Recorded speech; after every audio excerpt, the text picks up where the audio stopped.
Good morning, everyone. Simon Ogilvie here from Ninjodo.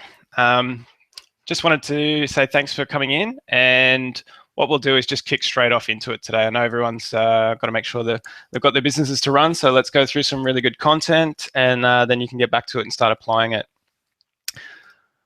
Alrighty, so first things first, we just need to make sure that chat box is working. So throughout this whole session, we're going to make it interactive. So if you've got questions as we go along, just fire them through over there on the right-hand side, type in your message and hit go.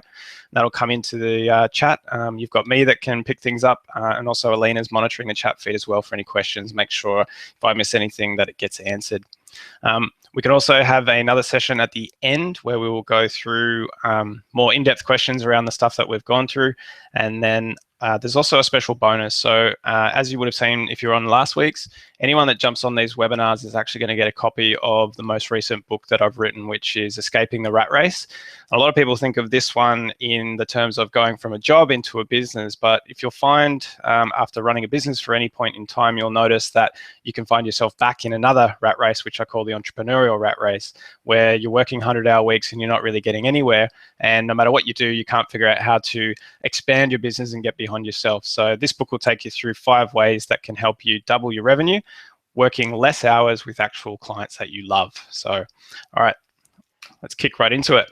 So what we're going to be covering today, a couple of things around the Ninjodo system that's now available. So I'll fly through those really quick, make sure you get to see them, and then we'll jump into 8 undiscovered numbers to boost your conversions and your sales. So over here at number 1, we've got a new training library, which is now available in the system. I'm going to jump in and actually show you that now. You may have already seen it pop up. So all you need to do is just log into your Ninjodo account.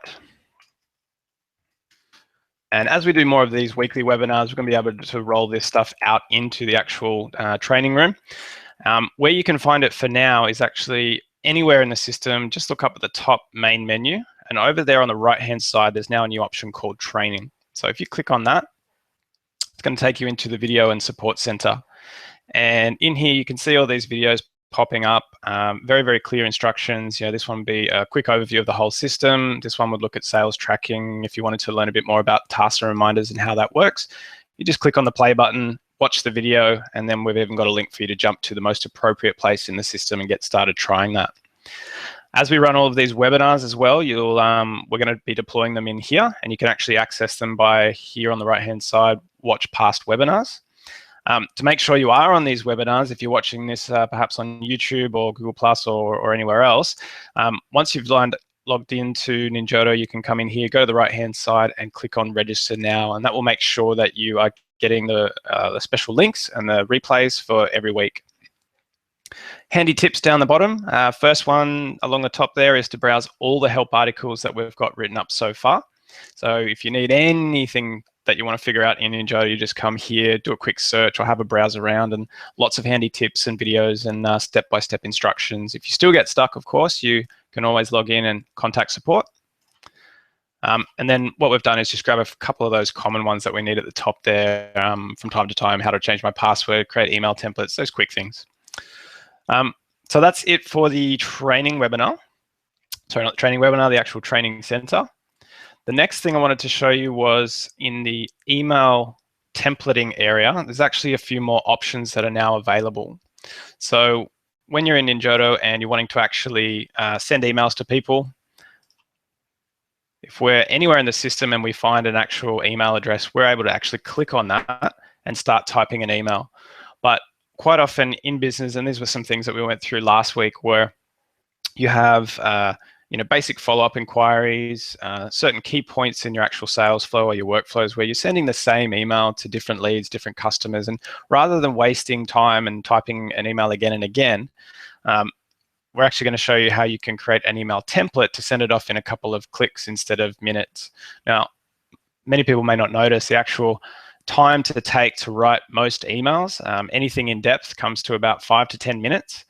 And if you are spending 10 minutes at least once per day writing an email, have a think about this for a minute. A lot of people don't have the opportunity to go on holidays, or they feel they don't have enough time because they're spending too much time in the business. There's that much to do.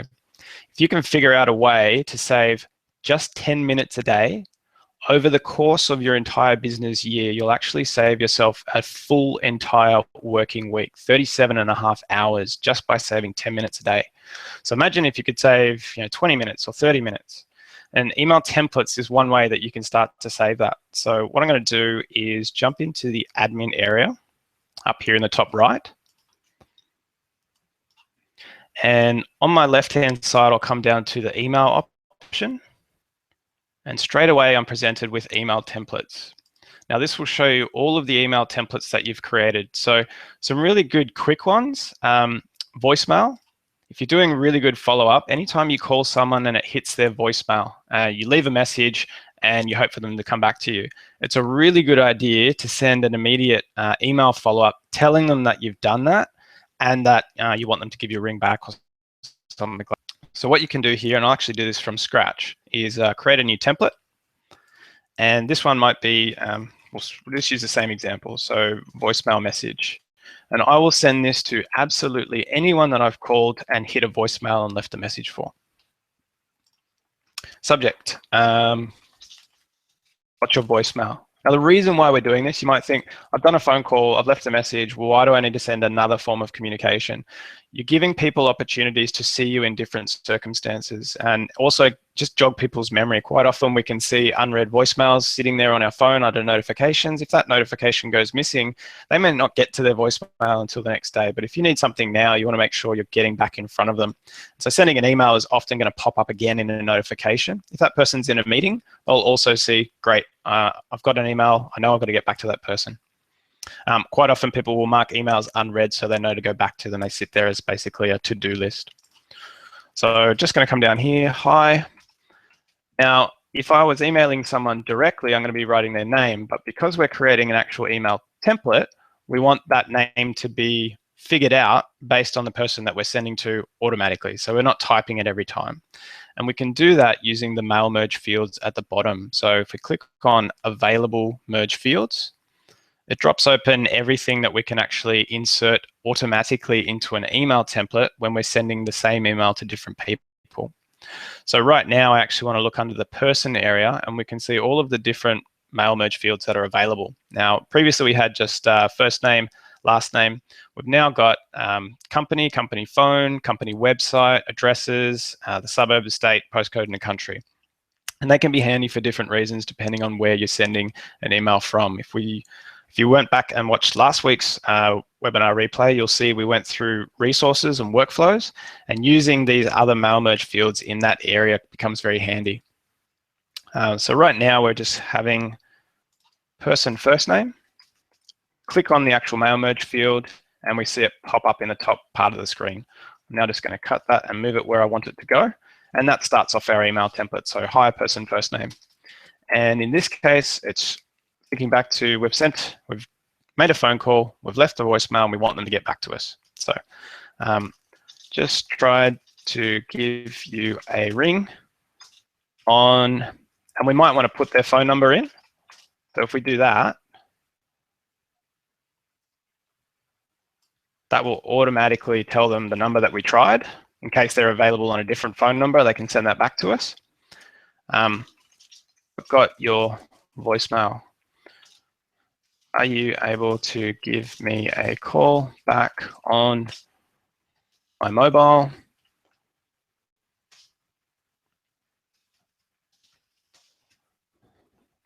Today, when you are free. Thanks. And then I'll hit Save Template. So that email template is now going to be available. I can use that anywhere I need to. So if we were looking at, say, Bruce, I give him a call on his number. I get his voicemail. I now just want to send that follow-up. Just need to refresh because I just created that email template. So I clicked on his email address. You'll see down the bottom here, it's automatically just giving me my signature, but I actually want to grab my voicemail message template. And it's popped in everything that I needed. So it's got his name, hi Bruce, it's got his phone number that I tried, and off that goes, send email. So have a think of different email templates that you can use. One like this is really good, saves time, it automates your follow-up a bit more.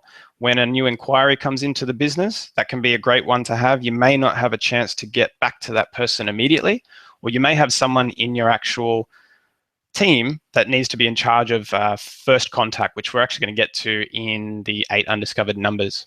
So initial inquiry responses, voicemails, sending of quotes, things like that. And I can see your messages could just come through that it's a little bit blurry. So if your internet connection is not handling the bandwidth, it will go a little bit fuzzy to make sure that you're keeping up with everyone. So just try and shut down any other programs you might be having that might be using the internet, like Dropbox, close all your other tabs, email, things like that. The next thing we want to have a look at is the new global search feature. So anywhere in Ninjodo on any screen whatsoever, the fastest way to get to a record is by using this search for anything global search bar at the top of the screen. Now, in here, you can type people's names, company names, or even the resource names. So resources being the sales, the deals, the projects that you're working on.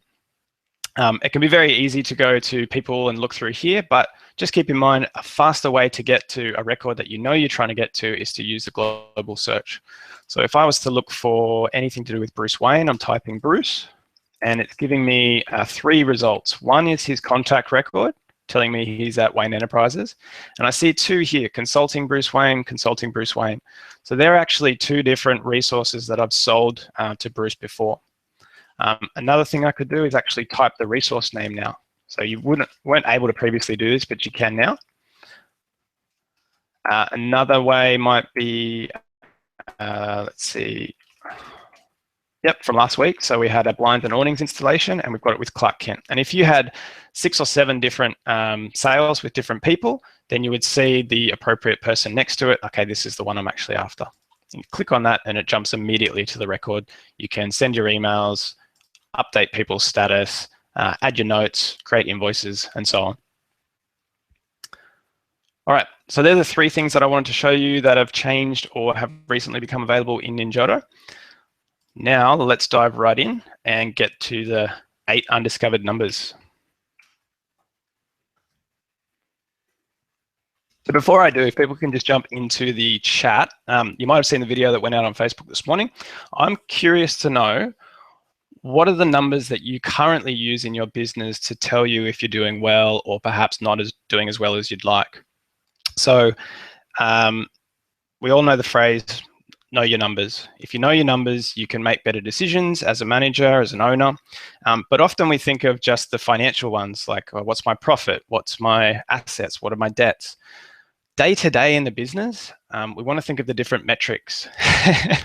My bank account, Philippa, absolutely. I think everybody definitely as an entrepreneur is looking at that bank account number. So what we want to do is find some numbers that help us predictably make sure that that bank account has nice large numbers in it. So these are the numbers that we want to look at today, and we'll get started with the first one. But as you guys think of the numbers that you're already using, just pop them in chat, because it's really good feedback from us, just to get a feel for how it is that you're running your business and then how you might be able to use some of this material. Okay, number 1, time in sales flow. So this refers to really how long are people in your sales flow from the time you're first getting in touch with them. So they've sent through an inquiry, you've met them face-to-face, you're going to put them into your sales funnel, and we do that in the activity center like we did from last week. So within Ninjodo, you can actually handle that over here in the activity center, and you'll have your different sales flows, different people sitting at different steps. So what we want to see is, how long are people in this sales funnel before we either move them out as an unqualified lead or we move them into an actual sales and workflow? Now, because I'm going to jump backwards and forwards quite a lot, I might just leave the screen like this so you can get a better feel for it. In your business, have a think about what's actually a good number. So if someone spends, 5 days in your sales flow, is that okay?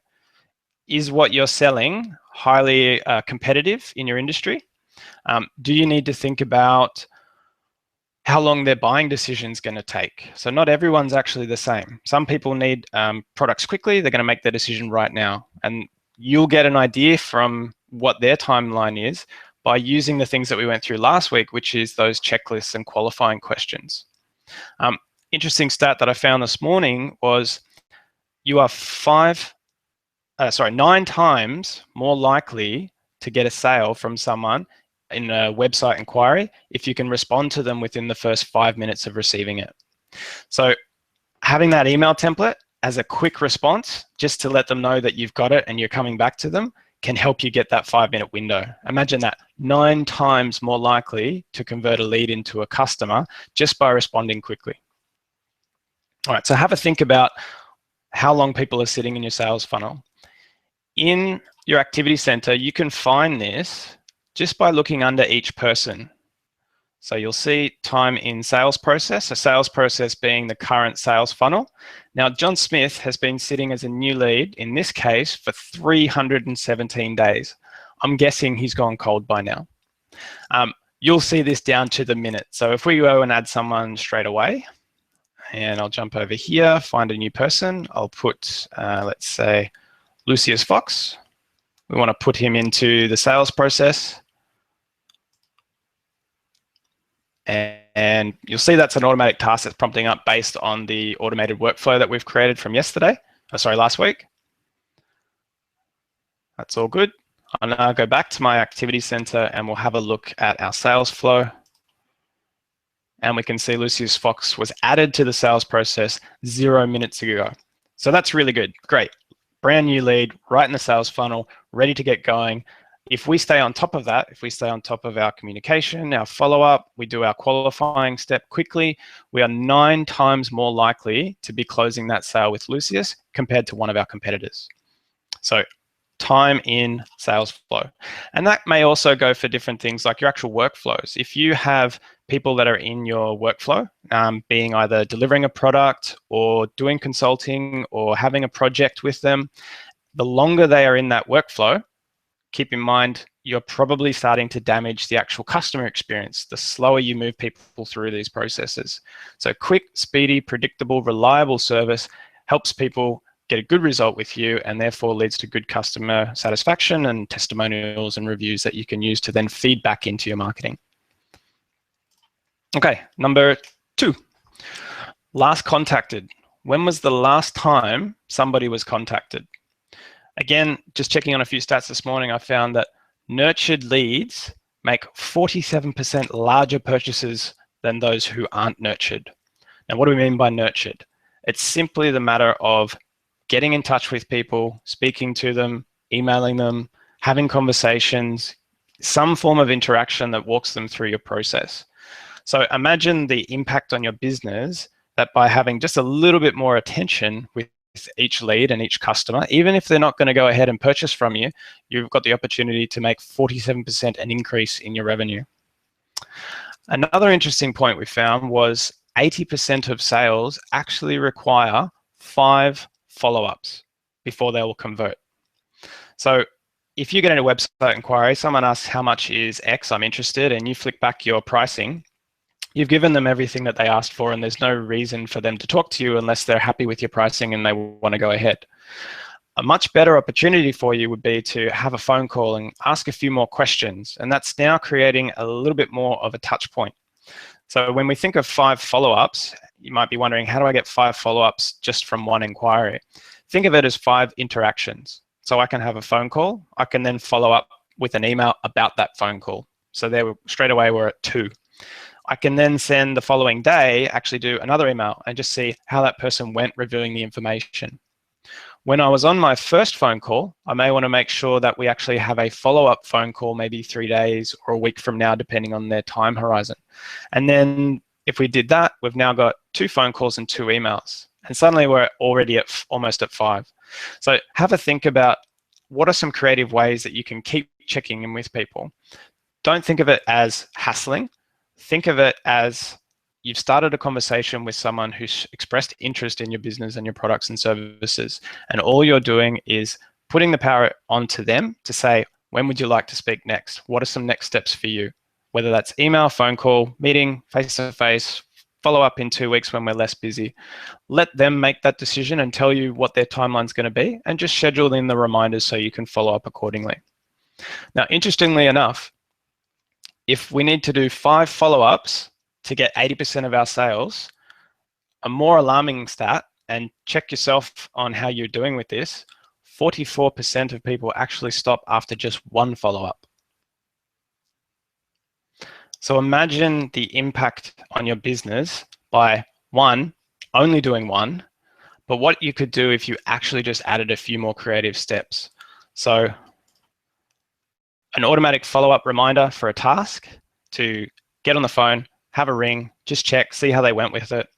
An email template to flick off in a few clicks.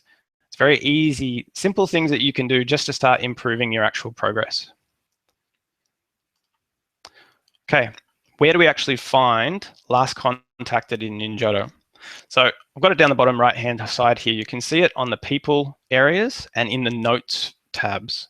So what I'll do is come back into, we'll go to here, go into my people area. And anytime you're doing a search or looking at these pages, you can see on the right-hand side the last time this record had been updated, and that gives you that information. So if I was in my activity center and I can see along the top here, I've got 7 new leads, 8 customers, 3 invoices pending, 3 follow-up, and 1 work in progress. So let's say I want to check the last time my 8 customers were spoken to. All I need to do is click on that box. It takes me to the people tab, but filters and shows me only my customers. Now I can run my eye down the right-hand side of the screen and see, okay, it's been almost a year since I spoke with Adele. It's been over a year since Brad. Okay, we spoke to Bruce today. Fantastic, from that email that we sent through earlier in the session. 2016, February. Okay, not so bad. We just finished up with Clarkson James. And that gives you an idea. It's also a great way, if you're thinking, where can I drum up some more business from, to look at, okay, when was the last time I spoke to my customers who bought from me, and what else can I actually offer to sell them, and how else might I be able to work with them? And you can do the same thing for the different tags and groups that you've got. So it might want to be looking at the leads, or you might have your website inquiries if you've integrated your website with Ninjodo. So simply click on the box. It's going to show you the 7 leads and the last time you actually spoke to them. So we want to keep that number as short as possible, but we also need to think about what's an appropriate number for our business, our product, our service, that the timeline that that customer or lead is actually on. Okay. Number 3, conversion ratios. Does anybody in the chat box just punch in, what are the different numbers that you think of for conversion ratios? So what we're talking about here is how many people come and make inquiries with you compared to how many people actually convert into a sale or a customer at the end. So let's say you had 100 people make inquiries and you convert 10 of them into sales. That would mean your conversion rate is 10%. If you have 10 people that you speak to, out of every 10, you know that you'll get 5 meetings or 5 conversations with them. That part of your process is converting at 50%. And these types of numbers help you to start getting a little bit intelligent with your business to be able to reverse engineer and figure out, right, if I know this number, I can then work back up the chain and see which other number I need. So let me go into a bit more detail with that. So first, you might want to figure out how many sales do I need to make in a month. Let's say you know, okay, I need 10 sales every month. If you can figure out what your conversion is, so you have 1 in every 10 people I speak to, I actually get a sale, and you need 10 sales, then you know that you're going to need 100 leads every month in order to make your 10 sales. The really interesting thing here is by working out how to get just a 5% increase in your sales conversion, you can effectively double your business instantly. You don't need to have twice as many leads. You just need to increase your conversion of the leads you've already got by just 5%. So think of it this way. If I had 5 sales that I was making, and I was converting at 10%. So I have, and I might just type this. We'll work through the example on screen. So I have 50 leads a month, and I convert 5 into sales. That means that 5 over 50 is giving me a 10% conversion. Now, if I could convert 5% more, so let's say 2.5 extra people into sales. Now, 7.5 divided by 50, I'm at 15%. That 5% jump between conversion is actually 50% on top of my sales before. So when we try and think about what does it actually take to get us these 6- and 7-figure businesses, it's not as much as you might think. And starting to get a handle of these numbers helps you figure that out. Okay, so it's probably a good idea to have a pen and paper and just jot these down as we go through. So conversion ratios. Where can you find these in Ninjodo? Again, we're going to be looking in the activity center. So we come in here, click on activity center, and we'll load up our sales process. And if you look on the left-hand side, each step is telling you how many people are actually at that step and what percentage of your entire sales funnel that is. So if we look at that, we're saying, okay, well, 50% of the leads that we've got that come in are still sitting at our first step, but we're actually getting 50% of them through to our phone call meeting stage, which is pretty good. You can also have a look at that up here by using your tags a little bit more creatively. So if you have all of your new leads here and then all of your customers here, over time you can start to pick up those averages. So just have a think. How many sales do you actually need every month to make the dollar amount that you're going for? And then figure out how many conversations you need to have to convert those sales. And that will tell you how many leads you need to be attracting or finding every month.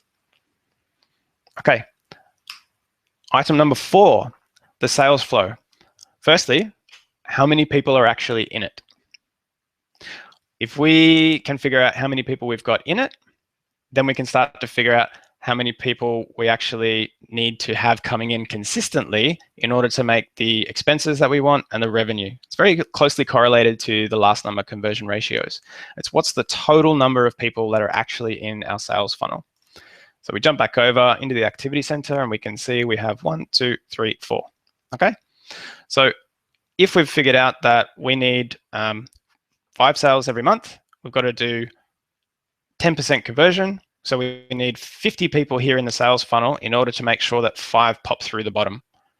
Now, high conversation service businesses and product sales, you might have much fewer numbers that you actually need. You might do 1 in 5, in which case we'd only need 25 people in the sales process. So as we start to work these things backwards, our business becomes a little bit more predictable and a little bit easier to figure out what we need to do and where we need to focus. We'll jump on to number 5. What's the average revenue per sale? Now, all of these numbers that we're going through in the last couple are talking about reverse engineering your business to get to the point where you want to be. Do you want $5,000 a month? Do you want $50,000 a month? And then work backwards based on the numbers that you've figured out to see how much you need to be putting in at the top. So when we think about average per sale, average revenue per sale, there's a couple of different ways we could do it. And in the chat box, tell me ways that you might think, of figuring out how you can figure out your actual revenue per sale. We want to probably use an appropriate time period. So we wouldn't want to just take our last 3 sales. We might have, 30 sales in a month, and therefore the last 3 is not going to be very suitable or very accurate.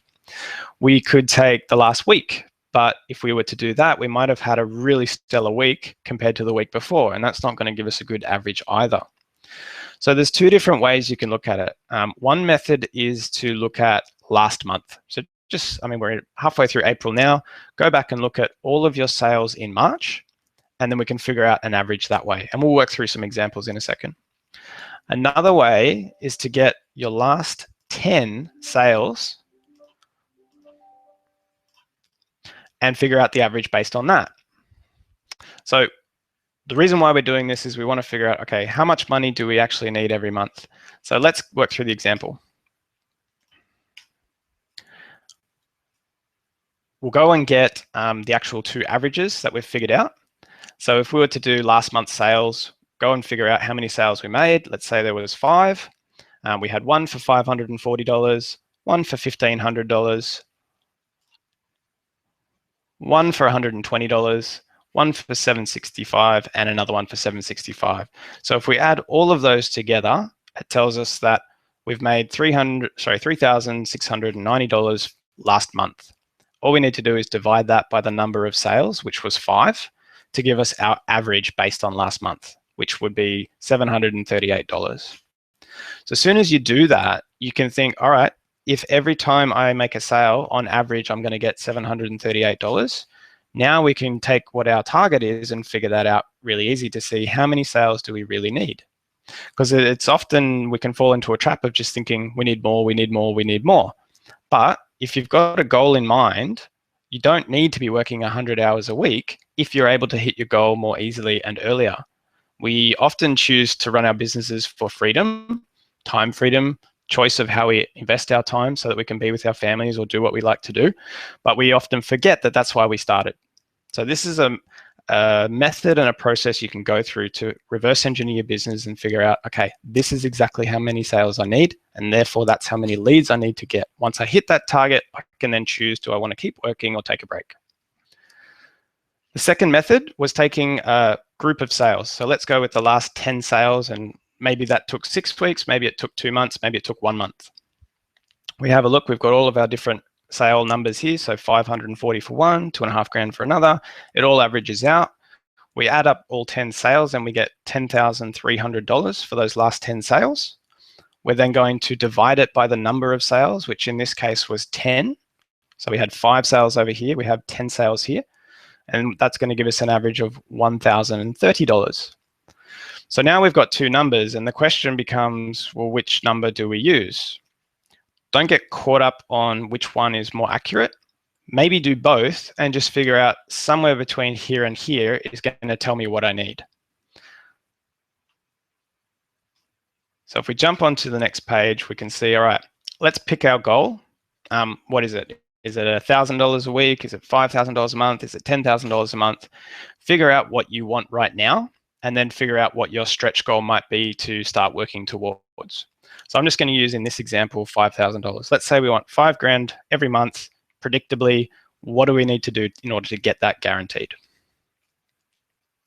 So if we use the average revenue that we figured out on the previous pages, using method 1 of 738, then we take our 5,000, we divide it by our average, and that tells us we need to make 6.76 sales. Obviously, we can't sell 0.76 of a sale. So we'll round it up and say, okay, if we get 7 sales under that method, we've hit $5,000. Fantastic. We'll look also at the second method. So we'll call this a rolling method. The last 10 sales, each time you do the average, it's going to be looking at that. So our average here was 1,030. We're still looking to get 5,000. So we take 5,000, we divide it by 1030, and that gives us 4.85 sales. Again, we'll round it up, and that says that we need 5 sales using this method. So because both methods are technically accurate, we'll take both. So if we know by using this, we can make between 5 and 7 sales, we're going to hit our target every month predictably. Now, if we think back to number 3 and number 4 of the number of people in our sales flow and how many do we actually convert, suddenly you've figured out exactly how many leads you need to be finding every single month in order to predictably get this falling out the bottom. And the funny thing is, when you start to do this and you figure out, okay, I need 25 leads every month in order to get my $5,000. As you start looking for 25 leads, you will find more leads than you're intending on finding. And you'll find that this $5,000 at the bottom actually starts to grow naturally just because of the activity that you've figured out. If there's any questions around any of these as we go along, if you want me to just go back and work out a calculation again so you can follow it, just punch it in the chat. I'm happy to stop, make sure everyone's following along. We'll jump on to number 6. What's the pipeline value that you've got? So the pipeline being, how many deals am I working on? How many sales conversations am I having that haven't come through yet, but I know how much they're likely to be worth? So you may actually have the conversations with people. They say, I want to buy, I need someone to do a strategic marketing audit on my business. And you might sell that for $1,000. So every time you have that conversation, you know that that particular one could be worth $1,000 if it comes through. So you would count that. Or maybe you haven't got to those sales conversations yet, and we can just take the average numbers that we figured out from our last number 5, the average revenue per sale, and say, okay, well, every sale that we make is roughly worth that. And so every person that I talk to could potentially be worth that.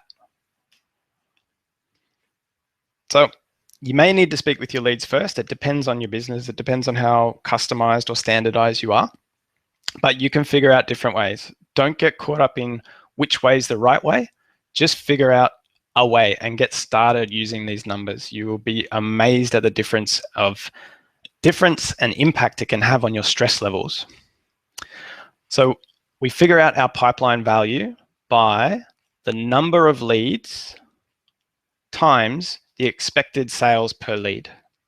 So with our example, if we have, let's say, an average of $1,000 and we have 6 in our pipeline, then that could give us approximate value of $6,000 in our pipeline.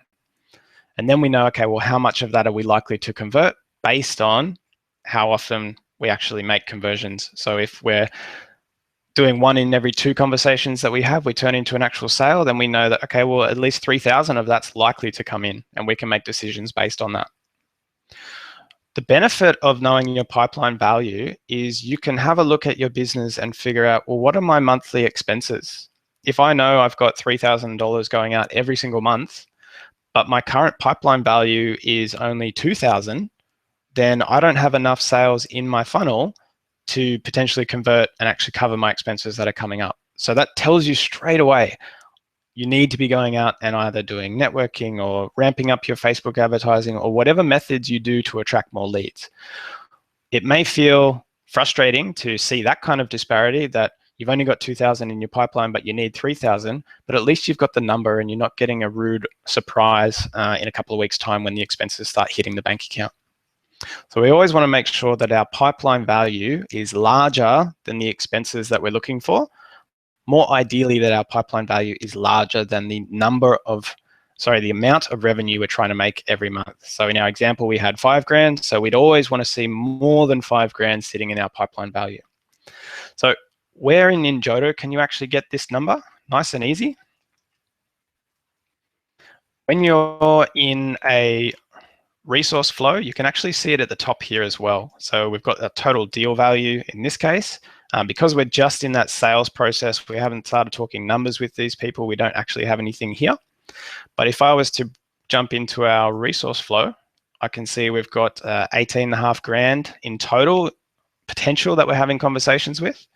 $2,500 is actually still in the pipeline. It hasn't been converted yet, but I know that I've got $16,000 worth of those deals that have actually come through and they're guaranteed. So that's one place that you can find it. Another one is coming into the resources area and just looking at the very first box. So along the top of the screen, we've got our stats, our financial stats, and we can see our pipeline. It's currently got 8.6K sitting in it, and that's coming from 3 different resources. So my pipeline currently has 3 potential sales in it worth 8.6K of total profit.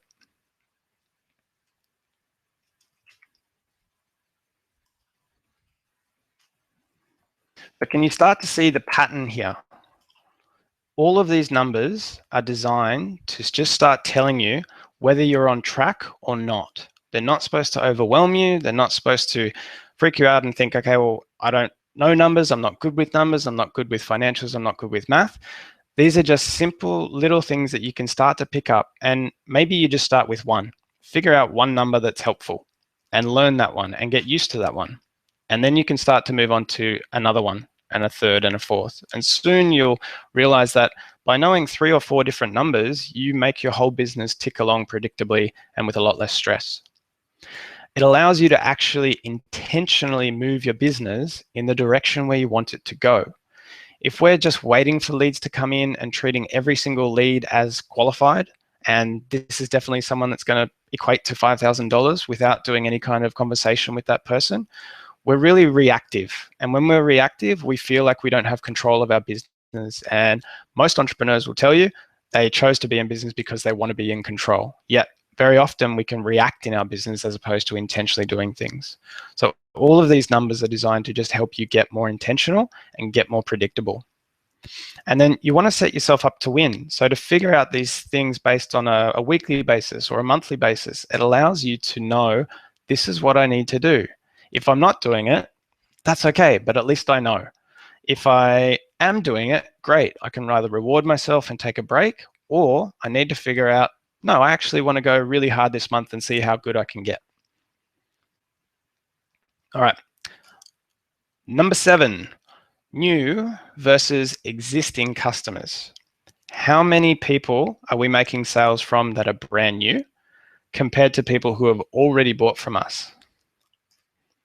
You may or may not know this, but existing customers are 16 times more likely to buy from you than a new one. Now, why is this? In the chat box, just jump over and tell me, what do you think are some of the reasons why an existing customer would be 16 times more likely than a new lead to buy from you? Some things that come to my mind would be there's already a relationship. That trust element has already been established and built, and you're able to then build on that. If you've given good service before, then you actually have people feeling great about working with you. And naturally, as long as they need your product again or need a different product that you're going to offer, they're actually able to work with that. Sandy, spot on. They've already had experienced good service with you. So what do we mean when we're talking about new versus existing? So existing customers is just simply someone who's bought from you before. New is anyone who's never, ever given you money.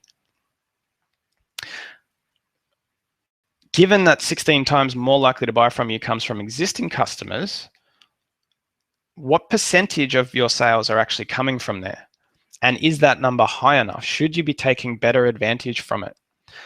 You may find or think that your business is not even in a position to sell again to the same people unless they're on some sort of yearly buying cycle or something. If you have only one product or service that you sell, start thinking, what else could you introduce to your service offering that existing customers would buy if you had it available? Now, where can we figure out new versus existing customers? So we're going to do that from 2 places in Ninjodo. One will be the activity center, and the other will be whenever you're looking at a person. I'll jump over, we have a look in our activity center. We jump into our sales flow, and we can see straight away on each tile the tags that have been put on these people. So Lucius, we've got in here as a new lead. He hasn't specifically bought from us before. Simon and Brad, however, are marked as a customer. I can also look at the other things. So he's also a new lead for a new sale, but he's been a previous customer. So straight away I can see 1, 2, 3 of our 4 people in our sales flow are actually repeat customers. So that tells me 75% of my business, my current new leads and sales are coming from existing customers. So that could be good, or it might actually pose some alarm bells saying, well, I need to figure out a way of getting more new leads into the business so that I can keep getting that 75% representing a larger number. I can also find that out by going on to the actual person. So I can click into any customer record, and over on the right-hand side, I've got my tags and labels up here. So I can see that we're having a conversation with Simon. He's looking to buy. He's already a customer, and I would know that based on the sales history. Now on this record, I don't have it, but let's look at Bruce. So this is the past service with Bruce. And we can see we've made 2 sales with him in the past, and we're talking again about another one now. So they're the 2 different ways you can figure out, is this an existing customer or a new lead?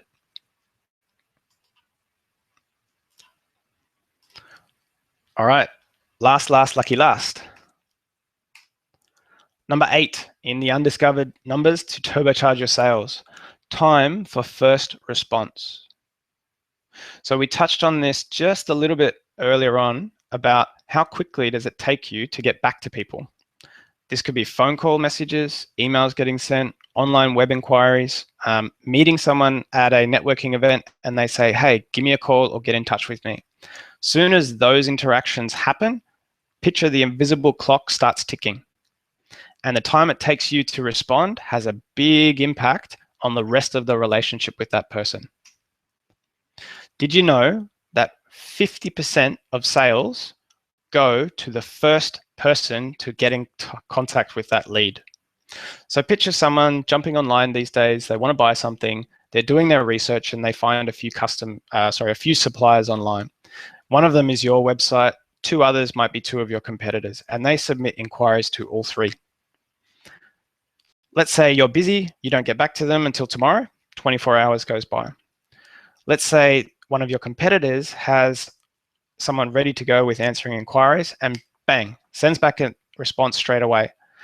They now have a relationship that started well before yours. They can have their conversations, they can get a relationship going, they can start demonstrating trust and good past activity. And now you're trying to beat that head start. So really important stat. I didn't know it was that high, but 50% of sales go to the first person that responds to those inquiries. And as we touched on the first one, your existing customers are 16 times more likely to buy from you. So the time to first response helps in that process. It's also a really good opportunity to do an actual email template. So we touched on it before. You get an inquiry, you're in your inbox, you immediately somebody's contact come through and they want to buy something from you. Straight away, just fire off an email template. Now that might be something like, let's jump in here and we'll go first response.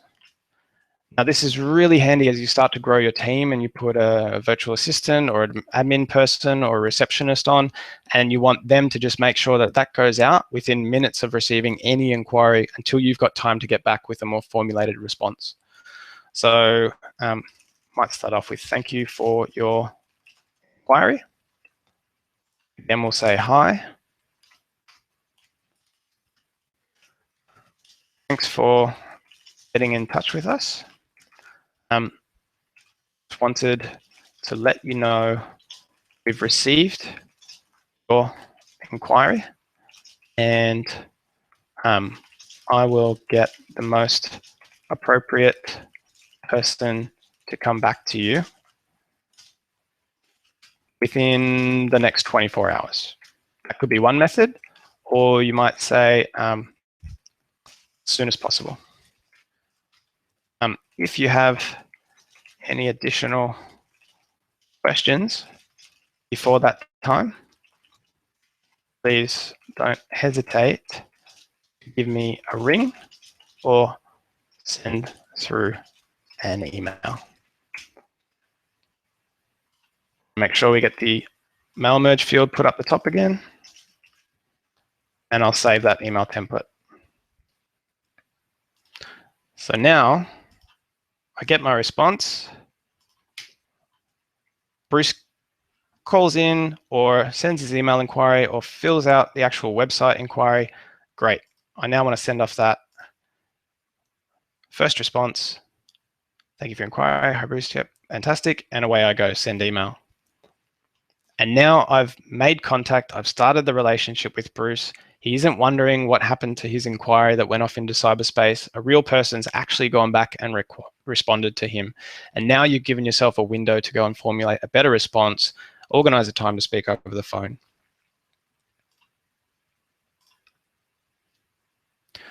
So we've gone through all 8, and you might be thinking, well, where do I get started? Well, I would recommend starting with these 4. So number 6 is figure out your total pipeline value. That's going to be the most useful one. It tells you whether you've got enough money coming in to cover your expenses or whether there's enough deal value there to cover the amount of revenue that you want to make. Next, I'd look at number 4, which was the total leads in your sales flow. So figuring out how many people are actually in my sales funnel and is that enough to convert into the sales that I want. Number 5, and then again, being figuring out the average revenue per sale that you make. Now you might think that, well, every single sale is different. That's why we work with an average, and it's just a guide to help you get closer to the mark. And number 3 is the conversion ratios. How many people do I actually need to speak to get the number of sales that I want? And what could I do to increase that by 2% better, 3% better, or as we saw, 5% better means 50% increase in your actual revenue on your bottom line. So that's it for today's session. We've gone through the training library, the new global search feature, the new mail merge features, and the 8 undiscovered numbers that we have for helping you to start getting your business predictable, more turbocharged, more sales, which means more cash in the bank, Philippa, and I'm sure everybody else on the actual call wants the same thing. So if you've got any other questions that you want to fire them through now. Last week, everyone that attended got the copy of the ebook. I'm going to send that out again for everyone who's on the call today. If you don't get it for any reason, just let me know. Otherwise, I'll wait a few more minutes for questions to come through. Now, these questions at this time in this Q&A can actually be anything to do with the system. It doesn't have to just be what we've covered today. So if you want any help on any areas, just fire through the questions and we can go through working examples or anything.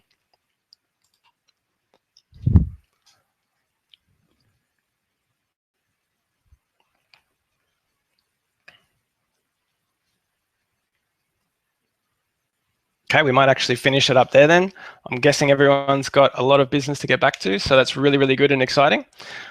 Think about what numbers you're going to go away and try and implement in your business today. Figure out that number. How many sales do you actually need to make to get the number that you actually want? All right? Have fun, guys.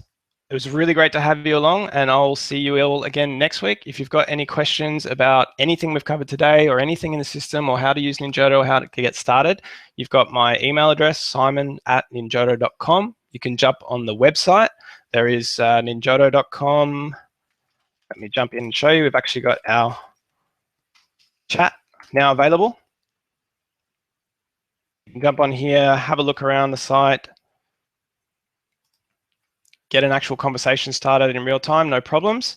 Otherwise, if you're in the system, then have a look down the bottom right-hand side, click here for help. You've got the help articles and also contacting us for support.